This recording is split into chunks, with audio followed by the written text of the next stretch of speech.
Hello बच्चों, कैसे हैं आप लोग?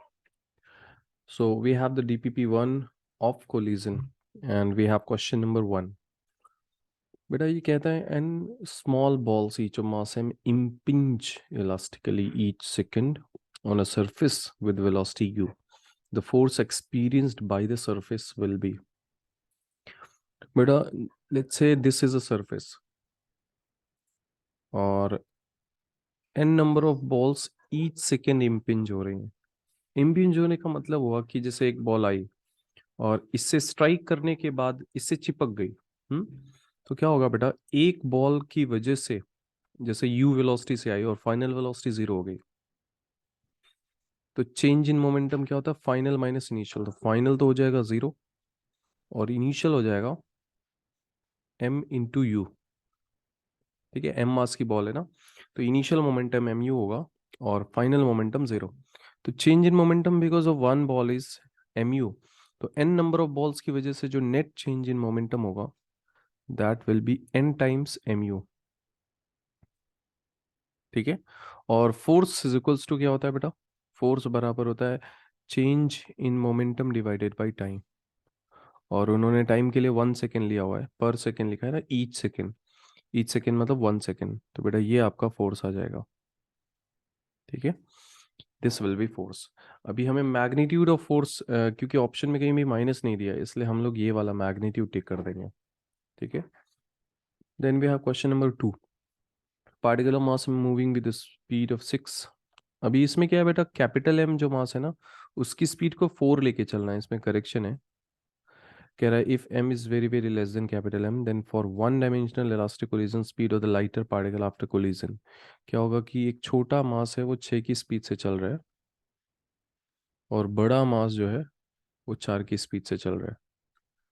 आपसे कह रहे हैं कोलिजन के बाद छोटे वाले की स्पीड क्या हो जाएगी, तो छोटे वाले की स्पीड को पहले तो पलट देते हैं और बड़े वाले की डबल स्पीड उठाते हैं और इसमें ऐड कर देते हैं। इन दोनों का जब रिजल्टेंट निकालोगे ना, तो इट विल बी 2 मीटर पर सेकेंड। ठीक है, इन द राइट डायरेक्शन। तो इट विल बी 2 मीटर पर second in the original direction. First will be the correct answer. इसके बाद बेटा हमारे पास क्वेश्चन नंबर 3 है, इसको करेक्शन कर लेंगे, 4th नहीं 3 है। A body mass m moving with a velocity v makes a head-on collision with another body of mass 2m which is initially at rest. Loss of kinetic energy of the colliding body। यहाँ पे एक m मास की body है और एक 2m मास की body है, और 2m मास की बॉडी रेस्ट पे है और कोलिजन परफेक्ट इलास्टिक है। तो ये पूरा सेटअप दिया हुआ है। इसका फ्रैक्शनल लॉस मैंने आपको सिखाया हुआ है। तो फ्रैक्शनल लॉस यानी delta k by k initial, बेटा ये फ्रैक्शनल लॉस है और इसका फॉर्मूला होता है 4m1m2 divided by m1 plus m2 का होल स्क्वायर। तो बेटा delta k upon initial kinetic energy is equals to 4 into m into 2m divided by m plus 2m का होल स्क्वायर। तो यह आ जाएगा 8m² divided by 9m²। m² cut जाएगा, तो बेटा जो डेल्टा k आएगा ना वो 8/9 times of initial kinetic energy आएगा। इनिशियल काइनेटिक एनर्जी का 8/9 टाइम्स आ जाएगा आपका लॉस। तो विल राइट कि 8/9 times of initial kinetic energy loss पूछा है ना, फ्रैक्शनल लॉस नहीं पूछा, केवल लॉस पूछा है। देन उसके बाद हमसे क्वेश्चन नंबर 4 बोलता है कि अ बॉल ऑफ मास है moving with velocity v makes a head on elastic collision with a ball of same mass moving with a speed 2v towards it, taking the direction of v as positive velocities of two balls after collision will be। यहाँ पे देखो, एक तो same mass है, ठीक है, और elastic collision है, तो ऑब्वियसली बात है बेटा वेलोसिटीज एक्सचेंज हो जाएंगी। तो पहले की वेलोसिटी v है और दूसरे वाले की वेलोसिटी -2v लेंगे क्योंकि अपोजिट में चल रहा है। तो बेटा टकराने के बाद में क्या होगा, ये जो m है इसकी वेलोसिटी -2v हो जाएगी और जो ये वाला m है इसकी वेलोसिटी v हो जाएगी, है ना। तो हम ऐसा आंसर टेक करेंगे -2v एंड v। उसके बाद बेटा क्वेश्चन नंबर हमारे पास है 5। एसरसन रीजन का क्वेश्चन है, in an elastic collision of two billiard balls the total kinetic energy is conserved during the short time of collision of the balls when they are in contact। और reason कह रहा है energy spent against friction does not follow the law of conservation of energy of these statement. ठीक है बेटा, चलिए इसमें बेटा elastic collision of two billiard balls, total kinetic energy is conserved during short time of collision. बेटा ये एकदम wrong statement है। मैंने आपको बताया था कि ड्यूरिंग कोलिजन क्या होता है कि some part of kinetic energy is converted into elastic potential energy, यानी डिफॉर्मेशन पोटेंशियल एनर्जी में स्टोर हो जाती है some part of kinetic energy. That's why we can say that kinetic energy is not conserved during short time of collision. ठीक है, फिर कह रहा है energy spent against friction does not follow the law of conservation of energy of this statement. बेटा energy spent against friction does not follow law of conservation of energy, बिल्कुल गलत बेटा। कि ये जो फ्रिक्शन के अगेंस्ट में एनर्जी लॉस होती है ना, वो लॉ ऑफ कंजर्वेशन को इसमें लिख रहा है कि energy spent against friction does not follow law of conservation of energy, बिल्कुल गलत है बेटा। अगर फ्रिक्शन के अगेंस्ट में कोई भी एनर्जी स्पेंट होगी तो वो लॉ ऑफ कंजर्वेशन को अफेक्ट करती है। ठीक है, तो ये दोनों स्टेटमेंट हमारे रॉन्ग हो गए, फोर्थ ऑप्शन हम करेक्ट कर देंगे। इसके बाद हमारे पास क्वेश्चन नंबर 6 है। It says a big ball of mass m moving with a velocity u strike a small ball of mass m which is at rest. Finally, small ball attains a velocity u and a big ball velocity v. Then what is the value of v? हम क्या करेंगे बेटा कि एक capital M मास की ball है और वो u वेलोसिटी से चल रही है, u वेलोसिटी से चल रही है, और स्मॉल एम मास की बॉल रेस्ट पे है। अभी क्या होता है कि finally small ball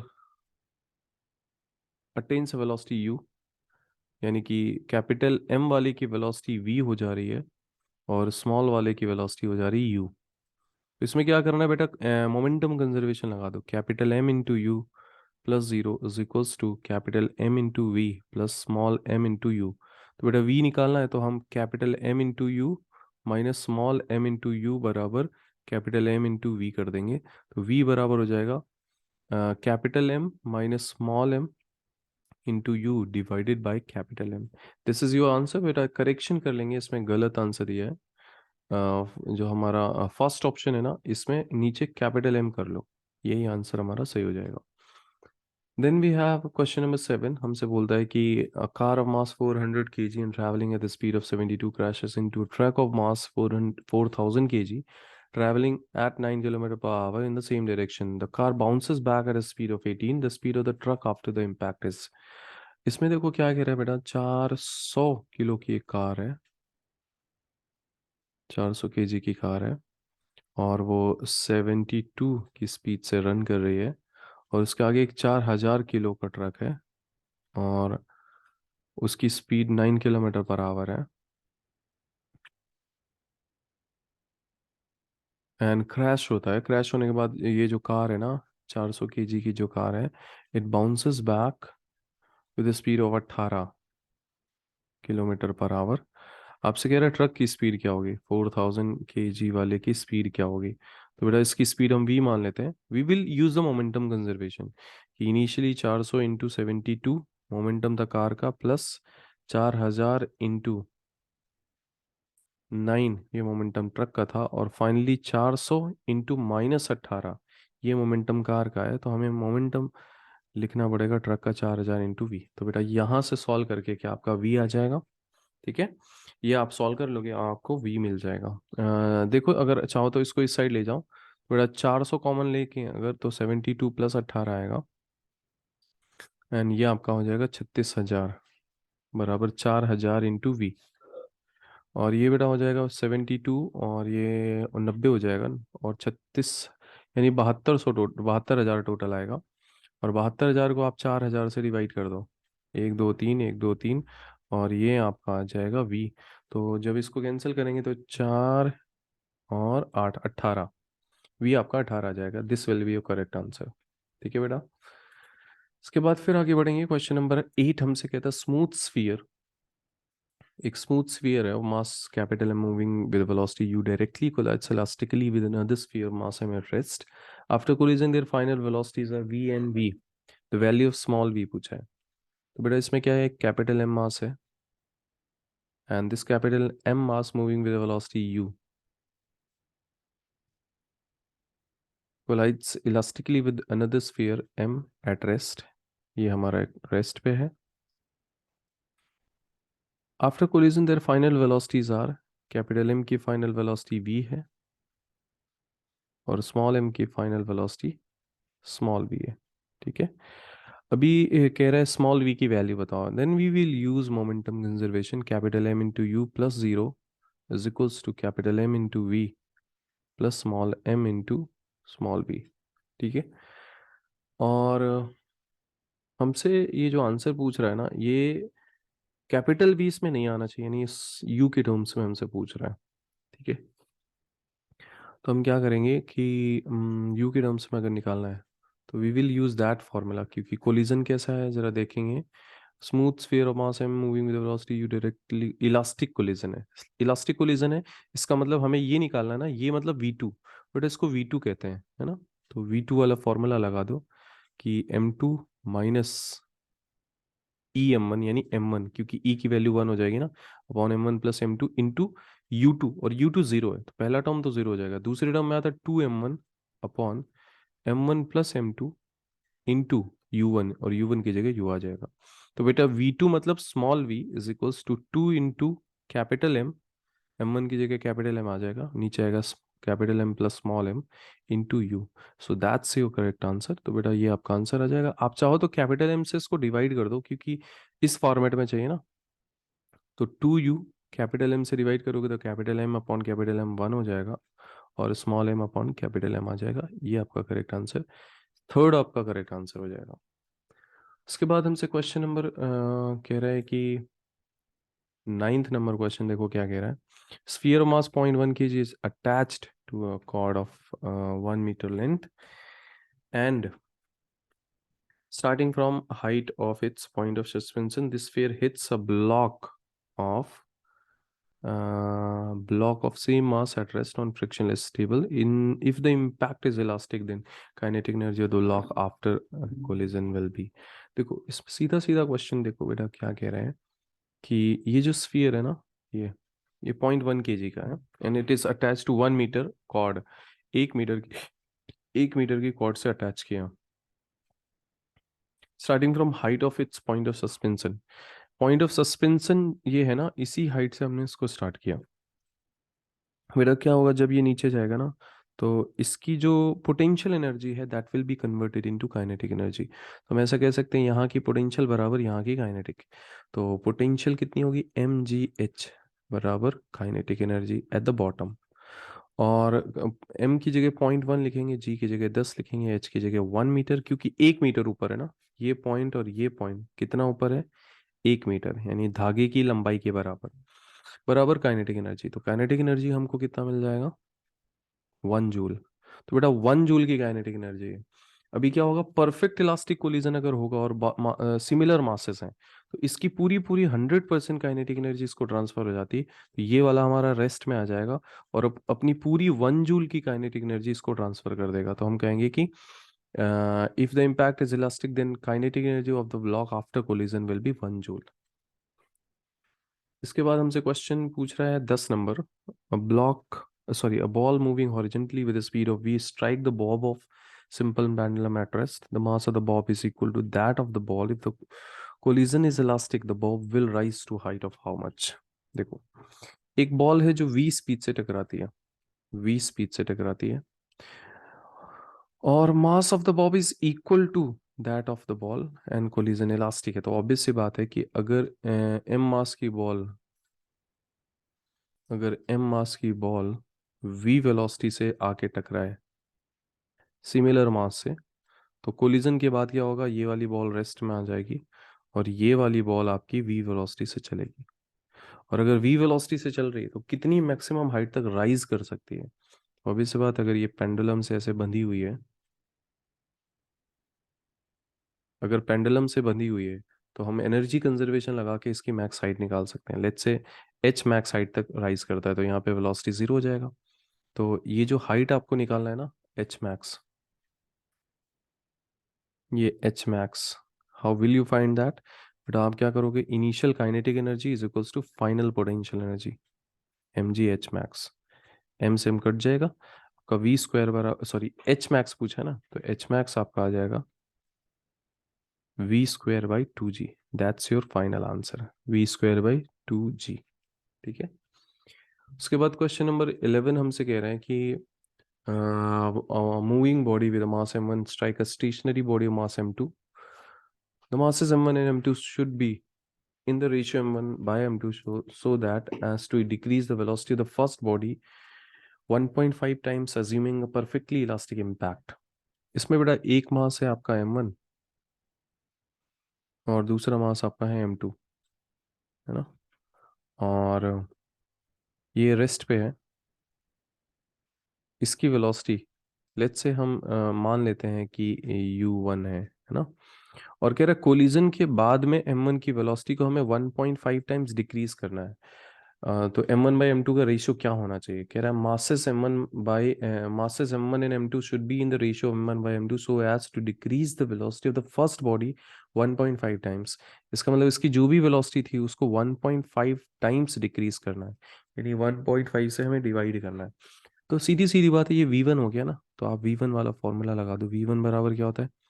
m1 minus m2, क्योंकि बेटा परफेक्ट इलास्टिक कोलिजन है, ई की वैल्यू 1 हो जाएगी, तो m1 minus m2 upon m1 plus m2 into u1 plus दूसरा टर्म जीरो हो जाएगा क्योंकि दूसरा वाला ऑब्जेक्ट रेस्ट पे है ना, तो v1 बराबर आपका आ जाएगा m1 minus m2 upon m1 plus m2 into u1, और v1 की जगह हम लिखेंगे बेटा u1 बाई 1.5, तो ये कट जाएगा। क्रॉस मल्टीप्लिकेशन करेंगे तो m1 प्लस m2 बराबर 1.5 m1 माइनस 1.5 m2, और ये आपका आ जाएगा 2m2 is equals to 0.5 m1। तो आपका m1 बाय m2 जब आप सॉल्व करेंगे तो ये आ जाएगा 2 by 0.5 which will be equal to, ये आपका आ जाएगा 0.5, यानी कि ये आपका 4:1, आपका रेशियो 4:1 आना चाहिए इसका, है ना। Once more we will check the calculation. कह रहा है कि so as to decrease the velocity of the first body 1.5 times assuming perfect elastic collision। ये 1 था, ये हमने u1 बाय 1.5 माना। v1 की जगह आता है m1 minus E m2 upon m1 plus m2 into u1, और u2 तो जीरो, तो दूसरा टर्म जीरो हो जाएगा।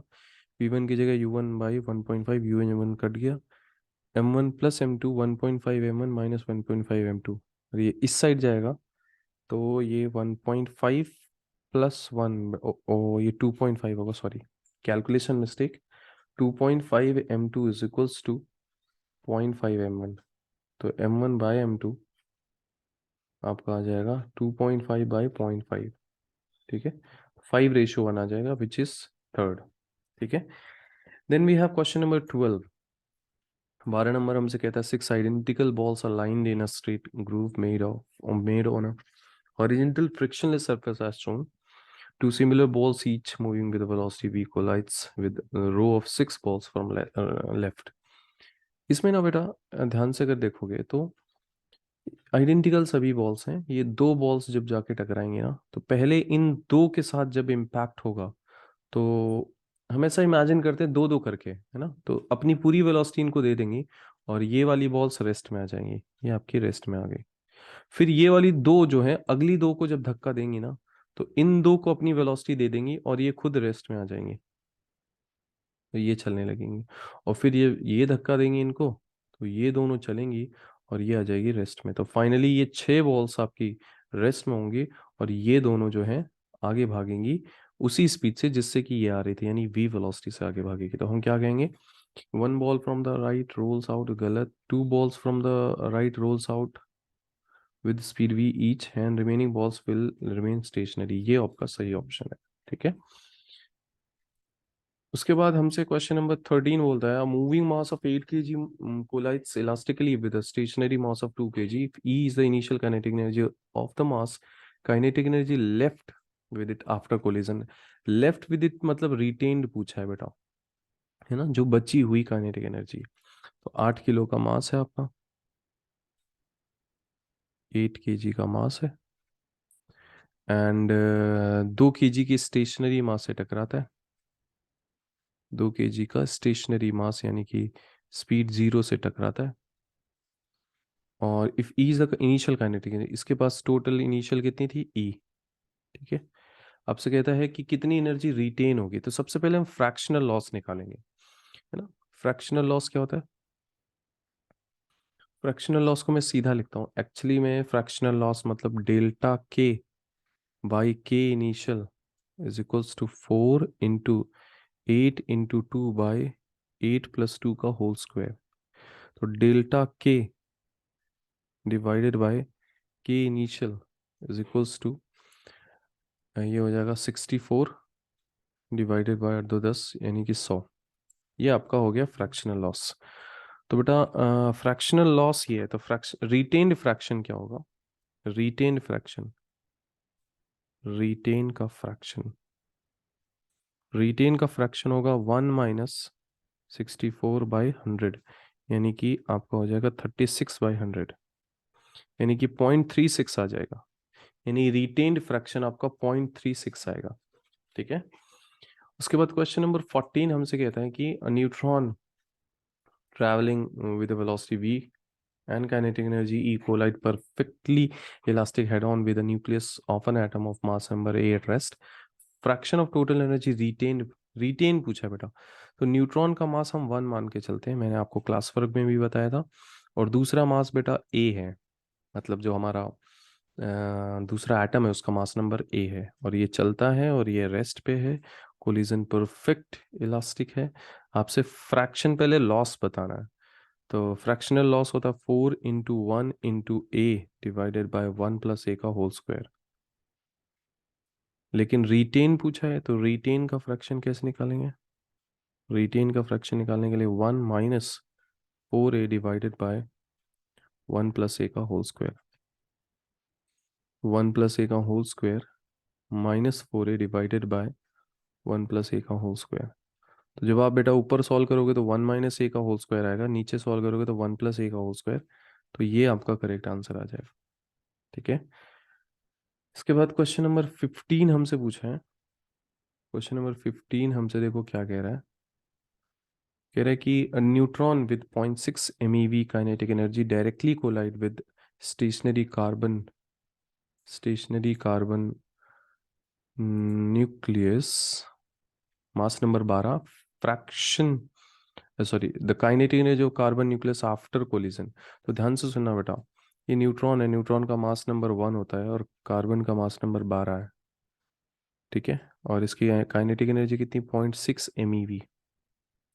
तो जितना इसका लॉस होगा वो पूरा पूरा कार्बन का गेन होगा। तो हमें कार्बन का पूछा ना, इनिशियली कार्बन हमारा रेस्ट पे था, तो कार्बन की पूरी पूरी जो एनर्जी है वो कहाँ से आ रही है, न्यूट्रॉन से। तो अगर हम न्यूट्रॉन का लॉस निकाल लें तो वही तो कार्बन का फाइनल काइनेटिक एनर्जी होगा। तो हम लॉस कैसे निकालते हैं बेटा? लॉस बराबर delta k by k initial, यानी कि fractional loss is equals to 4 × 1 × 12 divided by 1 + 12 का होल स्क्वायर। यानी कि डेल्टा के अपॉन इनिशियल काइनेटिक एनर्जी है 0.6 इज इक्वल्स टू 48/169। तो बेटा जो लॉस है ना न्यूट्रॉन का वो है 48/169 इंटू 0.6, और यही कार्बन का गेन होगा। तो आपका कार्बन का जो फाइनल काइनेटिक एनर्जी आएगा वो इतना आएगा जितना कि न्यूट्रॉन ने लूज किया है। ठीक है, फिर आता question number 16। A body mass m moving along a straight line collides with the body of mass nm, which is also moving with a velocity kv in the same direction. If the first body comes to rest after the collision, then velocity of the second body after the collision will be. A body mass m is moving with velocity v. इसको correction करेंगे, velocity v, velocity v। ठीक है, तो बेटा एक m मास का body है जो कि v वेलोसिटी से चल रहा है, और एक एन एम मास का बॉडी है जो कि के वी वेलोसिटी से चल रहा है ना। If the first body comes to rest after collision, first body is coming to rest, आपसे सेकेंड वाले का यानी एन एम वाले का स्पीड पूछा है, तो इसकी स्पीड वी डैश मान लेते हैं। मोमेंटम कंजर्वेशन लगाएंगे, m v plus n m into k v बराबर 0 plus n m into v dash. तो आप बताओ बेटा, m से m तो कट जाएगा पहले तो। हम्म इधर आ जाएगा v plus n k v upon नीचे n आ जाएगा, ये आपका v डैश आ जाएगा। तो v dash is equals to v common ले लो, 1 plus n k upon n। That's your final answer. तो आपका फोर्थ ऑप्शन करेक्ट हो जाएगा। उसके बाद क्वेश्चन नंबर हमारे पास 17 है। कहता है कि which one of the following statement does not hold good when two balls of masses m1 and m2 undergoes elastic collision। पहला है कि when m1 is less than m2 in rest there will be maximum transfer of momentum। दूसरा कह रहा है when m1, correction करेंगे, when m1 and m2 at rest after collision ball of m2 moves with 4 times the velocity of m1। अगला statement when m1 and m2 at rest, बेटा इसके options गड़बड़ है, इसके ना ऑप्शंस गड़बड़ है ना, तो इसको आप लीव कर दोगे। क्वेश्चन नंबर हमारे पास 18। Ball moving with a velocity 9 meter per second collides with another similar stationary ball. After the collision, both the balls have move in the direction making 30 degree with the initial direction. After collision, their speed will be। देखो, इसमें ना एक ball है जो कि 9 की speed से चल रही है ना। एम मास की बॉल मैंने मान लिया 9 की स्पीड से चल रही है, 9 मीटर पर सेकेंड। और दूसरी सिमिलर बॉल है जो कि रेस्ट पे है ना। और कोलिजन के बाद में दोनों बॉल्स जो हैं वो किस एंगल पे चलती हैं, 30 डिग्री, यानी कि इनिशियल डायरेक्शन से 30 डिग्री के एंगल पे चलती हैं। पहली बॉल 30 के एंगल पे और दूसरी बॉल भी 30 के एंगल पे। ठीक है। तो आपसे कह रहा है कि after the collision there speed will be, क्योंकि एंगल इक्वल है बेटा, तो याद रखना जब जब एंगल इक्वल होंगे तब तक स्पीड भी इक्वल होंगी, यानी ये v तो ये v। मोमेंटम कंजर्वेशन कर देंगे एक्स डायरेक्शन में, m into 9 is equals to सीधा M V cos 30, X direction में कर रहे हैं, प्लस इसका भी हो जाएगा एक्स डायरेक्शन में एम वी कॉस 30। तो बेटा ये हो जाए, एम से एम कट जाएगा, यहाँ जाएगा 9 is equals to v cos 30 two v cos 30। और वी कॉस 30 बेटा √3/2 होता है, 2 से 2 कट जाएगा, तो वी बराबर 9/√3 आ जाएगा। ठीक है, इसको आप सॉल्व कर लेंगे। Question number 19, what does it say? Question number 19 हमसे कहता है ball 1 kg moving with a velocity of 0.4 collides with another stationary ball. After collision, the first ball moves with velocity of 0.3 meter per second in a direction making an angle 90 degree with its initial direction. Momentum of the second ball after collision will be। देखो, 1 kg की एक ball है, 1 kg की एक ball है and it is moving with a speed of 0.4, 0.4 की speed से, 0.4 metre पर सेकेंड की स्पीड से ये बॉल चल रही है और ये एक स्टेशनरी बॉल से टकराती है। We don't know its mass, ये रेस्ट पे है। After collision the first ball moves with velocity of 0.3। पहली बॉल जो है ना 1 kg की, वो 90 डिग्री पे किस स्पीड से जा रही है, 0.3 मीटर पर सेकेंड। तो हम मोमेंटम कंजर्वेशन कर देंगे, बट याद रखना ऐसे केस में मोमेंटम कंजर्वेशन करते समय ना आई कैप जे कैप का सहारा लेते हैं। 1 × 0.4 I cap is equals to 1 × 0.3 J cap plus, बेटा इसका तो इनिशियल 0 था, लेकिन फाइनल मोमेंटम मैं p मान ले रहा हूँ, लेट्स से p, इसका मोमेंटम मैंने क्या मान लिया, p वेक्टर। ठीक है, तो आप बताओ बेटा p वेक्टर क्या आएगा, 0.4 I cap minus 0.3 J cap, है ना। और इसका जब मैग्नीट्यूड आप लोगे तो बेटा 0.5 आ जाएगा, इसका मैग्नीट्यूड कितना आएगा, 0.5, है ना। क्योंकि ये वेक्टर्स वेक्टर्स है ना, तो p का जो मैग्नीट्यूड आएगा 1√0.4² प्लस 0.3², तो ये 0.5 आ जाएगा। ठीक है। क्वेश्चन नंबर 20 में हमसे कहता है कि keeping the principle of conservation of momentum in mind which of the following collision diagram is not correct. कौन सा करेक्ट नहीं है, तो ध्यान से देखना बेटा। इसमें ना अगर पहला डायग्राम देखोगे तो मोमेंटम इनिशियली किस डायरेक्शन में है, एक्स में, तो फाइनल भी एक्स में होना चाहिए। तो इसका एक कंपोनेंट एक्स में आएगा और इसका भी एक कंपोनेंट एक्स में आएगा, दोनों ऐड हो जाएंगे और वाई वाले कंपोनेंट दोनों के कैंसिल हो जाएंगे। ठीक है, यानी ये पॉसिबल है। यहाँ भी मोमेंटम एक्स में है, तो इसका x और इसका x आके ऐड हो जाएंगे, और इसका y और इसका y कट जाएंगे, इसलिए नेट मोमेंटम हमारा x में ही मिलेगा। तो ये भी पॉसिबल है, इसका मोमेंटम x में है। और इधर देखो ये क्या हो रहा है, इसका मोमेंटम y में है, तो इसका एक कंपोनेंट x में जाएगा और दूसरा y में, तो y वाला तो y को काट काट देगा, हमें मोमेंटम किधर मिलेगा, x डायरेक्शन में। तो इनिशियल भी x में था, फाइनल भी x में है, तो पॉसिबल है। यहाँ पे गड़बड़ हो रहा है, यहाँ पे y में मोमेंटम है और x में मोमेंटम है, तो y वाले को कोई कट ही नहीं कर पा रहा है। तो इनिशियल मोमेंटम हमारा x में था, तो फाइनल भी किधर होना चाहिए, x में, लेकिन x के अलावा एक मोमेंटम y में अपने आप जनरेट हो गया, विच इज नॉट पॉसिबल। तो दिस डायग्राम इज इनकरेक्ट, क्योंकि यहाँ मोमेंटम कंजर्वेशन वैलिड ही नहीं हो रहा है। फिर अगला सवाल 21 नंबर है, हमसे कहता है 21 में कि three particles A B C equal mass are moving with velocity same velocity v along the medians of the equilateral triangle. These particles collide at the center G of the triangle. After collision, A becomes stationary, B retraces its path with velocity v. Then the magnitude and direction of velocity of C will be. देखो अभी क्या है बेटा, इसमें ना triangle है, इस triangle में सभी पार्टिकल्स अपना चलते हैं। नेट मोमेंटम मेरा इनिशियल जीरो है, क्योंकि ये मोमेंटम एम बी, ये मोमेंटम एम बी और ये मोमेंटम एम बी, सारे मोमेंटम अगर आप ध्यान से देखोगे ना, तो बेटा साइक्लिक वेक्टर बनेंगे। सबके बीच 120 डिग्री का एंगल है, तो हम क्या कहेंगे कि इन सब का नेट मोमेंटम कितना है, जीरो। तो कोलिजन करने के बाद भी नेट मोमेंटम क्या रहना चाहिए, जीरो।